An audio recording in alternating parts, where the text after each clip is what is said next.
पंज दरियावां की इस धरती नूं पंजाब कहा जाता है। पंजाब आबादी के लिहाज नाल पाकिस्तान का सब तो वड्डा सूबा गिणिया जाता है। इसकी कुल आबादी 12 करोड़ के लगभग तस्वर की जाती है। पंजाब का सूबाई दारुल हुकूमत लाहौर है, जिहड़ा कि पाकिस्तान का सकाफती, तारीखी ते इकतसादी मरकज़ है। पंजाब के जनूबी इलाकों तो जे शुरू किया जाए तो रियासत बहावलपुर के इलाके पाए जाते हैं।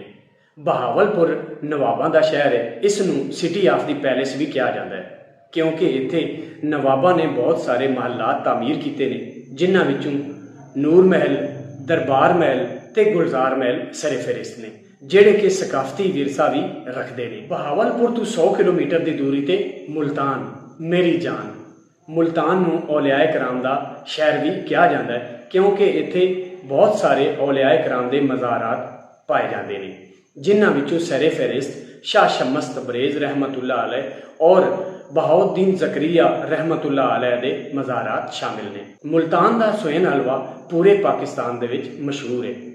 इस तो बाद पंजाब का सब तो वड्डा सनती शहर फैसलाबाद, जिहड़ा कि कपड़े की इंडस्ट्री दे विच अपनी पहचान आप है। फैसलाबाद नूं पाकिस्तान का इंडस्ट्रीयल जोन भी कहा जाता है, क्योंकि इत्थों का कपड़ा पाकिस्तान तो इलावा बाहर मुल्कां भी एक्सपोर्ट किया जाता है, जिहड़ा कि मुल्क की डुबदी हुई मैशत नूं सहारा दे रहा है। इस तो 35 किलोमीटर की दूरी ते चनियोट शहर वाक़ है, जिहड़ा कि मेरा अपना शहर भी है। चनियोट नूं फर्नीचर साजी की सनत का भी दर्जा हासिल है। लकड़ी के खूबसूरत नक्श नगारी ते मुनव्वर दे कारीगर चनियोट तो इलावा तुहानूं पाकिस्तान के किसी भी शहर नहीं मिलणगे। शहर चनियोट तो मगरब वाले पासे अगर तुसी रुख करो तो 55 किलोमीटर की दूरी ते शहीना का शहर सरगोदा, जिहड़ा कि किन्नू की पैदावार पाकिस्तान का सब तो नंबर 1 ते शहर तस्वर किया जाता है। यदा किन्नू पाकिस्तान तो इलावा बाहर मुल्कों भी भेजा जाता है। चावलों की पैदावार ते चावलों की मंडी हाफिजाबाद, जिहड़ा कि पाकिस्तान का वाहिद शहर है जिहदे विच चावल सब तो ज़्यादा वैरायटी दस्तियाब है और आसान निरखां भी मिल जाता है। हाफिजाबाद तो थोड़े जे सफर से गुजरांवाला बर्तन बनाने वाला ते मशीनरी बनाने वाला पाकिस्तान का वाहिद शहर है।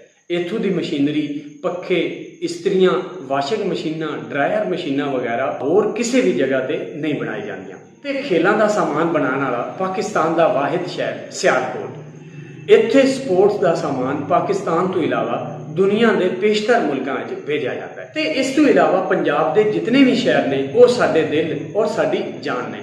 उन्हां दा जिक्र असीं अगली वीडियो च करांगे। अल्लाह हाफिज़।